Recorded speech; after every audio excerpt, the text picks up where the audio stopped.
최근에 대표님 라이벌이 갑자기 등장했습니다. 누가요? 이낙연 총리라고. 예. 갑자기 몇 마디 안 했는데, 예, 어록이 막 돌아다니면서 보셨죠? 예, 참 잘한 것 같아요. 예. 큰일 났다 싶지 않으십니까? 아니요, 뭐, 그런 사람이 많아지는 게 좋은 일이죠. 어제 보니까 참 자상하다. 자상하다. 예. 조곤조곤 말씀하세요. 예. 이 중학생을 대하는 자상한 대학생. 딱 그런 이제, 예. 중학생을 대하는 자상함. 굉장히 조곤조곤. 네. 근데 보통 총리는 방어적이 될 수밖에 없는데, 물론 어제 그저께도 방어적이었긴 했어요. 네. 정보를 대면해야 되니까.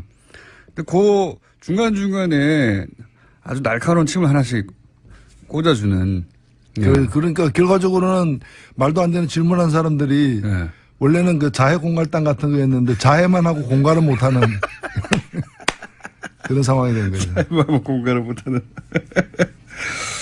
자, 라이벌이 등장했습니다. 네. 총리 끝나시면 그때까지 저희 뉴스공장에 있으면 여기 나오시려고 할지 모릅니다. 사건이 워낙 많았어요. 우선, 김희수 헌법재판소장 후보자가, 헌정사상 최초로 헌재소장 인준은 뭐 다 됐거든요, 이때까지. 예. 게다가 청문회는 100일 전에 했어요. 네. 네. 100일 전에 청문회 했고, 그때, 보고서도 채택이 됐어요. 예. 그러면 사실 통과되는 거라고 봐야 되는 건데, 갑자기 부결됐는데, 부결된 것을 다들 예상을 못 했나 봅니다. 그렇게까지 자유한국당에서는 기뻐하고, 국민의당에서는 당황하고 하는 걸 보니까요. 예, 그렇죠. 예. 자, 그런데 이제 여기서 일이 더 커진 것은 국민의당 안철수 대표가 우리가 국회 결정권을 가졌다. 이렇게 그 결과에 대해서 자랑스러워하면서,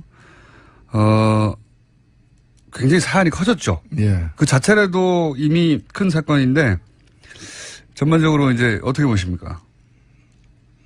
예, 요새 뭐 스스로 좀 자랑스러워하는 사람들이 많이 늘어난 것 같아요. 6차 핵실험 이후에 예. 그 김정은, 네. 북한의 김정은이 우리가 한반도 운명 결정권을 가졌다. 이거나 김희수 부결시킨 뒤에 우리가 20대 국회 결정권 가졌다. 비슷하지 않아요? 자유한국당에서도 이 부결되자마자 됐어. 이제 탄핵이야. 그랬다고 하죠. 예, 그래서 뭐 제가 볼 때는 거의 다 비슷한 형제들이다. 이렇게 보여지고 더욱이나 이게 좀 문제가 되는 것이 바로 이 부결된 다음 날 국민의당 원내대표가 예. 김희수 이 낭만 김희수 이 헌법재판소 소장 후보자에 대해서 예. 참 올고준 분이다. 근데 저도 문제는 문재인 대통령이다. 아니 멀쩡한 학생을 퇴학시켜놓고 참 괜찮은 학생이다. 문제는 그 아버지다. 아버지가 문제는 문제인 것이지. 그 왜 학생을 퇴학시키냐 이거죠. 그러니까요. 그게 이제 전북 출신의 첫 호남이 배출하는 헌재소장이 되게 직전인 분이었고 예. 국민의당이 반대만 안 했다면 게다가 박지원 대표가 헌법재판관으로 추천했던 분이고 예. 국민의당으로서는 게다가 지금 문제도 없다는 분이니까 예. 반대할 이유가 하나도 없는 거죠. 이렇게 따지면. 그런 거죠. 예. 뭐 이유 없는 반항 같은 거죠. 뭐. 이유 없는 반항 같은 이유 없는 살인 같은 거죠, 사실은. 묻지 마 하고 그냥 찔러버리는 거죠. 아무 문제가 없는데 왜 그러면은 부결시켰냐 이렇게 물으면 이렇게 또 답을 하더라고요. 우리는 뭐랄까요? 당론이었기 때문에 예, 민주적인 정당이라서 그랬다. 뭐 이렇게. 예, 그 국민을 또 우습게 보는 거죠. 그런 거짓말이 통한다고 생각하면 안 되는 거죠. 사실 일정하게 이렇게 그 표를 나누어 가지고 찍도록 네. 만들었기 때문에 이런 결과가 나오는 거죠. 그럼 자기들도 결과를 알 수 없는 일을 밀어붙였다는 얘기밖에 더 됩니까? 그리고 그 뒤에 나오는 얘기 보면 뭐를 안 들어줬기 때문에 이렇게 했다. 그렇죠. 라는 네. 건데 결국 뭔가면 뭐를 안 들어줬기 때문에 낙마시키기로 이렇게 표를 작동시켰다라는 거 아니에요. 네. 이게 소위 이제 국민의당에서 나오는 메시지가 다 좀 달라요. 안철수 대표는 자랑스러워하는 것 같고 내 힘을 봐라. 응? 내가 해냈다 이런 것 같고 박지원 대표는 말씀하셨듯이 이거 못해가지고 안 들어주고, 예, 그래서 이랬다고 하고, 또 원내대표는 말씀하셨듯이 아니, 우리는 그 후보는 문제 없다고 생각해. 대통령이 잘못해서 그런 거야. 뭐 이렇게 나오고. 예, 후환이 좀 두려운 그런 지역에 있는 분들은 먼저, 우리 책임이 아니라 저쪽 책임이다. 민주당에서 이탈했을 거라고. 예. 그런 식으로 자꾸 떠넘기는 것이고, 그 다음에 아직 뭐 그런 거 관계없는 분들 같은 경우에는 거의 뭐 수폭 실험한 것처럼, 다음은 어디야, 뭐, 그 얘기 바로 나왔잖아요. 예. 다음은 강경하다. 주중 사강 대사. 예. 4대국 대사 다 교체해야 된다. 이 얘기가 뭐, 거의 뭐, 과한 포위 사격하겠다. 포위 사격. 예. 그 얘기가 똑같은 거죠, 뭐. 그 다음 어디야? 그 다음 괌이야? 그 다음 어디야? 그 다음 괌이야.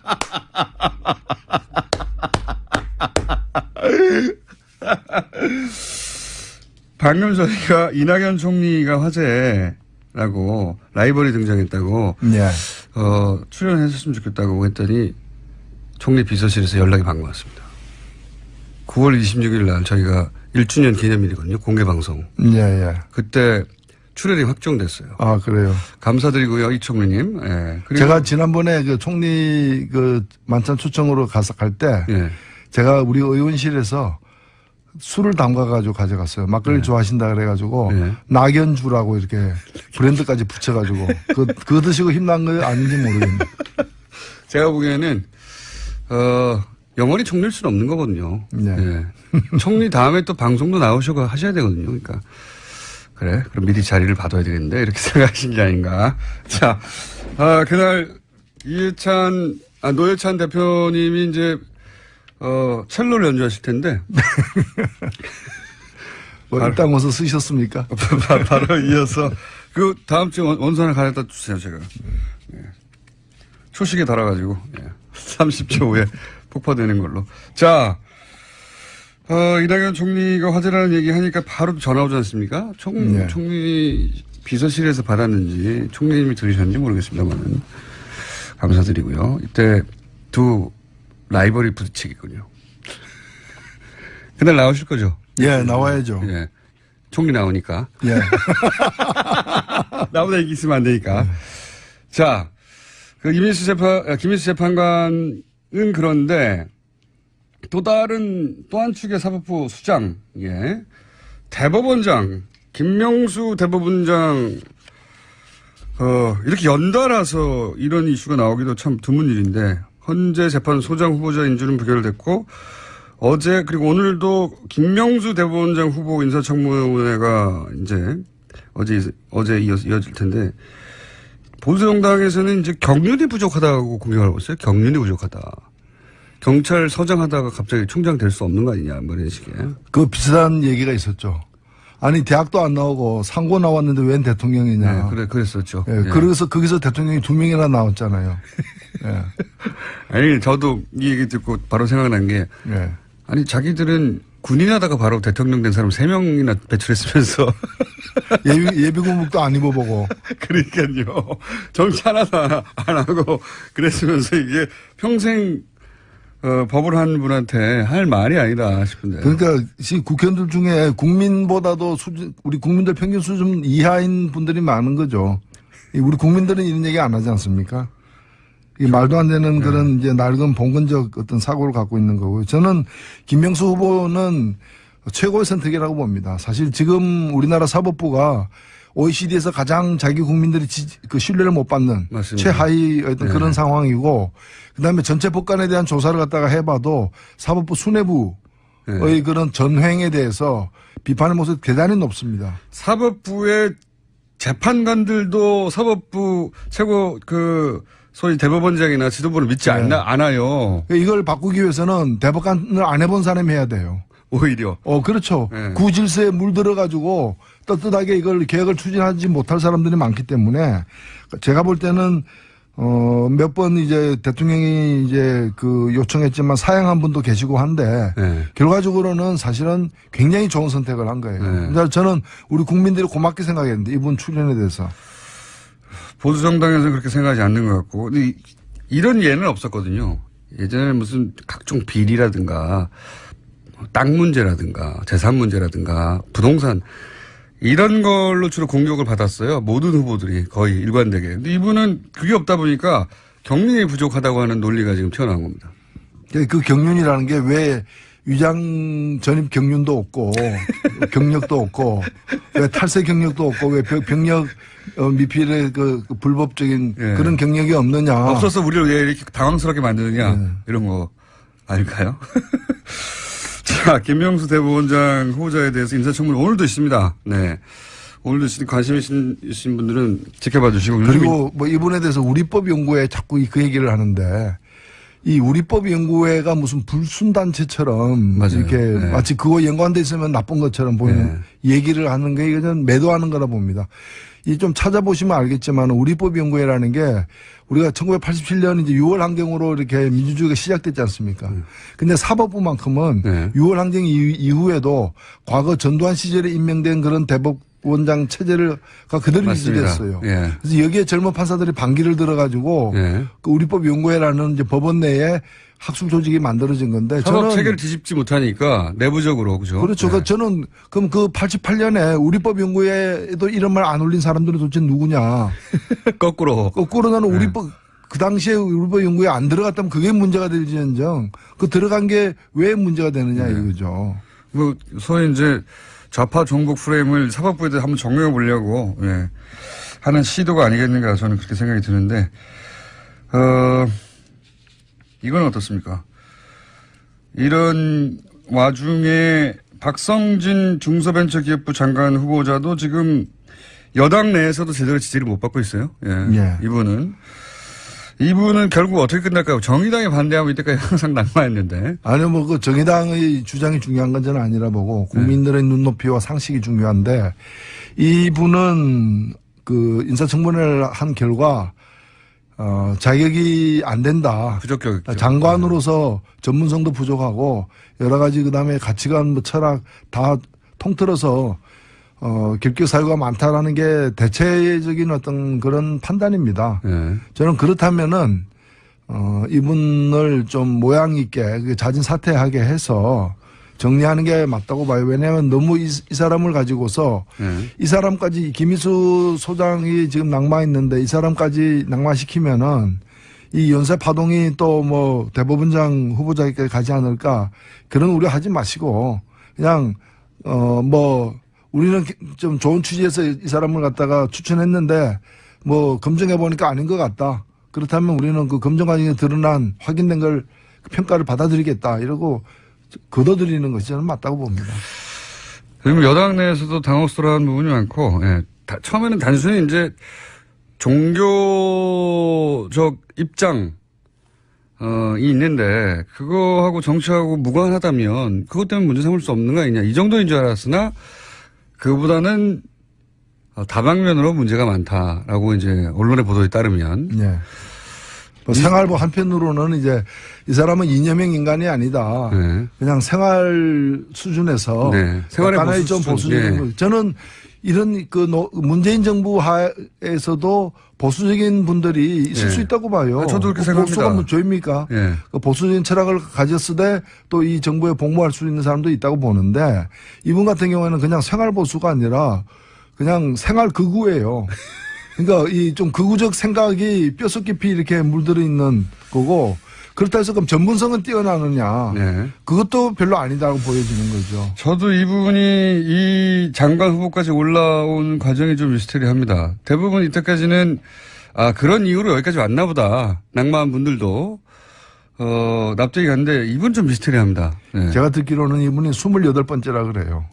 그래요? 중소벤처부 장관을 갖다가 임명하는데 처음에 이제 그냥 그 이론만 있는 게 아니라 실물 경제, 벤처를 실제로 해봐서 성공한 어떤 경력이 있는 가능하면 분 중에서 고르려고 그쪽을 갖다가 사람을 찾았는데 괜찮은 사람이 많았음에도 불구하고 전부 다 자기가 보유하고 있는 주식 장관이 되는 순간에 백지 신탁 때문에 신탁을 해야 되는데 그렇게 되면은 기업을 잃거나 그렇죠. 사업에 큰 문제가 있기 때문에 차라리 장관 안 하겠다라고 27명이 사양을 했대요. 그 장관까지 갈 정도의 성공을 했다면 나름 그 업계에서 성공을 한 분일 텐데 주식을 백지신탁해야 되거든요. 그러면 이익 충돌 문제 때문에 그래서 그 업계에서 고르지 않고 바로 업계 옆에 있는 옆 동네에서 그러다 보니까 그 학계에서 아하. 이런 걸 좀 해봤던 분들 고르다가 처음 걸린 분이 이분이라 그래요. 그래서 인력 풀이 오래 굉장히 갔군요. 이렇게 오랫동안 이분을 한번 국무위원으로 해봐야 되겠다라고 이렇게 한 게 아니고 이제 딴 데서 찾다가 1순위부터 예. 27순위까지는 그렇게 되니까 시간이 밀리는 거죠. 지금 국무위원 중에서는 맨 마지막이잖아요. 시간이 밀린 거고. 그래서 제가 그렇게 처음부터 파악하셨군요. 예, 네. 처음부터 좀 뭐 이 정치인을 포함해서 폭넓게 사람을 갖다가 이렇게 고르려고 했으면은 좀 더 쉽게 풀릴 수 있는 문제였다. 저는 그렇게 보여집니다. 알겠습니다. 저는 이런 일이 있으면 물어보지는 않거든요. 네. 그냥 물어보지는 않았는데 다 물어보셨군요. 아니요. 가만히 있는데 설명을 해 주더라고요. 가만히 있는데 설명을 해주더라고. 왜 이런 분을 제가 물었거든요. 아닌데 왜 이런 분을 왜 이렇게 된 거냐? 추천했다니까 실은 이러면서 이제 설명이 있었습니다. 이러저러한 사정이 쭉 있었다. 조금 이해가 갑니다. 자, 정부의 사정을 정부보다 더 잘 알고 있는. 자, 그 다음 또 있습니다. 제가 보기에는 이 사안은 여러 뉴스에 묻혔는데 사실은 정치 지형에 미치는 영향으로는 지금까지 얘기한 뉴스보다 훨씬 큽니다. 뭐냐면 김무성, 유승민 의원이 이제 키스 사진이 화제가 됐어요. 네. 예. 어제 하태경 최고위원 나와가지고 그게 이제 자발적으로 한 게 아니라 그 사진 뒤에 보면 양쪽에서 끌어당겨서 강제로 시킨 거다. 예, 라고. 이게 예. 키스에 대한 모독이죠. 키스. 예, 사랑하지 않으면 키스를 하지 말아야 되는데 뭐 죽음의 키스도 아니고. 죽음의 키스. 예, 이거는 보는 사람으로 하여금 성적 수치나 혐오를 조장할 수 있는 그런 장면이었습니다. 크게 동의하고요. 예, 크게 동의하고. 근데 이제 그 키스로 그 사진만 노출됐기 때문에 두 양반이 사이가 좋은가 보다. 이런 이미지를 유포하였으나 실제로는 그 뒤에 그 어떤 알력 다툼, 세력 다툼을 보면 현재 통합파 언제부터 이렇게 되는지 모르겠습니다만 지금은 분명한 통합파. 그러니까 자유한국당과 다시 어떤 형식으로든 연대하거든 합쳐야 한다는 통합파를 이끌고 있고 김무성 대표가. 그리고 아니다. 우리 스스로 힘을 길러서 우리가 보수의 중심이 되고 시간이 걸리더라도 그렇게 가야 된다. 자강파, 유승민. 이렇게 갈라져 있는 겁니다. 게다가 그 앞에는 유승민 개로 자강파의 선두주자 혹은 가장 강성 의원이었던 이해운 대표는 날아가고 갑자기. 날아가면서 그 권력의 공백에 이 두 파가 막 부딪히고 있는 거예요. 누가 이기냐에 따라서 바른정당이 뽀개지거나 합쳐지거나 사라지거나 이럴 수도 있는. 그러니까 원래 이 당 내에는 우리가 알다시피 그 통합파와 그다음에 자강파의 네. 그 대립과 갈등이 이렇게 내재돼 있었는데 네. 겉으로는 잘 안 드러났죠. 네. 근데 이제 이해운 대표가 물러나면서 물러났다기보다는 밀려났다고 강판당했다고 해야 되겠죠. 네. 그러면서 비대위원장을 뽑거나 뽑아서 한 6개월 가거나 아니면은 직무대행을 세운 다음에 한 달 이내에 전당대회를 열어서 그렇죠. 새 대표를 뽑거나 네. 새 지도부까지 이제 둘 중에 하나를 택해야 되는데 어떤 경우든 간에 네. 이제 내재돼 있던 두 파의 어떤 대립과 갈등이 표면화될 수밖에 없는. 네. 왜냐하면 이제부터는 누가 잡는가에 따라서 완전히 달라지니까요. 자강으로 굳혀지거나 당분간 네. 아니면은 통합이 빨라지거나 이런 이제 그 일정표가 이제 앞당기지게 된 거죠. 그렇죠. 그래서 네. 더욱 지금 갈등이 이제 더 가속화되고 있는 거 아닌가. 이건 바른정당만의 문제로 끝나는 게 아니고 예. 만약에 통합파가 이긴다는 것은 자유한국당의 덩치가 지금보다 커지고 결국은 단독으로 국회 선진화법 때문에 단독으로 모든 법안을 막을 수도 있는 그 숫자에 불과 12석 모자라거든요. 예. 그 자유한국당이 그 일단, 12석을 예. 어떻게든지 확보하려고 노력할 것이다. 그렇죠. 자유한국당의 원내 이니셔티브 영향력이 강화되는 건 사실이죠. 왜냐하면 일단 지금 이제 바른당까지 합치면 127석이 되고 그렇게 되면 네. 120석인 민주당보다도 더 많아지니까 원내 네. 일당이 되는 거죠. 예. 그렇게 되면 원내 이제 그 이제 여당이 예. 이제 제1야당이 원내 일당이 되는 네. 이제 그런 상황이 되고 이제 야당들 사이에서 이제 보수 야당이 둘밖에 안 남는 거죠. 예. 국민의당까지 해서. 그렇게 되면 야당들 사이의 이니셔티브가 더 커지는 거고 지금은 사실 107석이긴 하지만은 지금 그 넋이 나가 있는 상태거든요. 단독으로 뭘 할 수는 없거든요. 뭘 할 수도 없고 예. 할 의사도 없고 상태도 좀 정상같이 보이지 않고 뭐 지금 그런데 이게 127석이 되면서 좀 달라질 수가 있죠. 120석만 넘어도 단독으로 저지가 가능하지 않습니까? 그러면 이게 어떤 의미가 있냐면 국민의당이 전폭적으로 현 여당을 지원해 주어도 국회 선진화법 때문에 결정적인 법안들을 통과 못 시킨다는 얘기거든요. 자유한국당 단독으로 사실상 문재인 정부가 하는 모든 주요 법안들을 막아설 수 있다는 거고 만약에 이거 통과시키면 우리한테 뭐 줘. 이런 딜의 파워도 엄청나게 높아진다는 거고요. 예. 이제 5분의 3이 무너지기 때문에 그런 거죠. 그렇죠. 5분의 3 때문에. 그게 이제 180석은 되어야 예. 국회 선진화법에 따라서 330일 이제까지 거치면서도 네. 이걸 돌파해낼 수가 있는데 이제 127석이 되면은 그게 이제 좀 힘들어지는 면은 있죠. 그리고 거기까지 이제 그 마지노선, 그러니까 그 5분의 1을 넘어서는 마지노선에서 12석밖에 안 남았어요, 거기가. 예. 12석을 저는 그래서 12명 다 못 데리고 오더라도 12명이라도 데리고 가라. 혹은 만약에 그게 어렵다면 바른정당 안에 있더라도 최소한 12명은 항상 자유한국당과 보조를 맞추기 위한 주파수를 맞춘 어떤 맞추는 작업 그 작업을 하고 있을 것이다. 통합되더라도 20명이 다 간다는 보장은 없습니다. 저는 그렇게는 안 갈 거라고 보고요. 예. 예. 일부 좀 많은 부분은 가겠지만은 다 오는 건 저희도 제가 보기에도 자유한국당은 불가능하다 보고 예. 12명만 넘기면 된다고 제가 보기에는 프로젝트를 또 그런 면이 또 있어요. 이게 뭐 사실은 큰 문제는 아닌데 이 조건이 예. 박근혜 그 출당 플러스 뭐 7, 8명의 친박 의원들 정리인데 예. 그렇게 되면 그 부분들이 무소속으로 이게 가고 예. 자유한국당 정원에서는 빠지게 되는 면은 있죠. 근데 저도 그럴 줄 알았더니 그 절충안으로 출당이 아니고 박근혜 전 대통령은 출당하는 건 의미가 없지 않습니까? 의원 의석수가 있는 것도 아니니까. 나머지 7, 8명의 친박 의원들은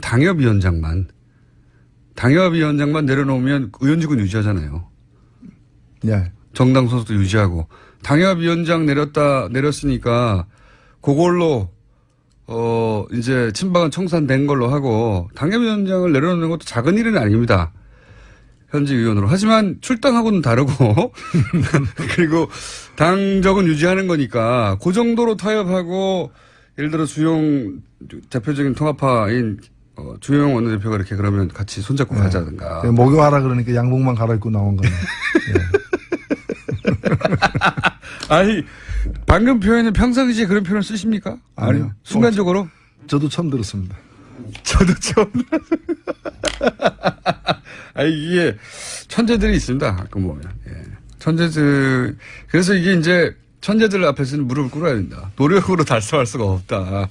목욕하라고 했더니 양복만 갈아입고 나왔다. 그런 셈이죠. 예. 그러는 갈등의 출발선에 서서 지금 힘겨루기를 하고 있는 상황이죠. 그렇죠. 예. 네. 정확하게 말씀하신 것 같아요. 자, 이런 상황입니다. 자, 첼로 연주 잘 돼 가시는지 여쭤보고. 자, 입당원서 빨리 쓰십시오. 다음 주에 입당원서를 하나 갖다 주시면 네. 제가 그거를 도장만 안 찍은 채로 쓰고 그걸 밀당을 하죠, 밀당을. 제가 이제 선 없는 첼로를 갖고 와야 되는데. 없는 첼로라. 오늘 여기까지 하겠습니다. 지금까지 노회찬 원내대표였습니다. 감사합니다. 네, 감사합니다.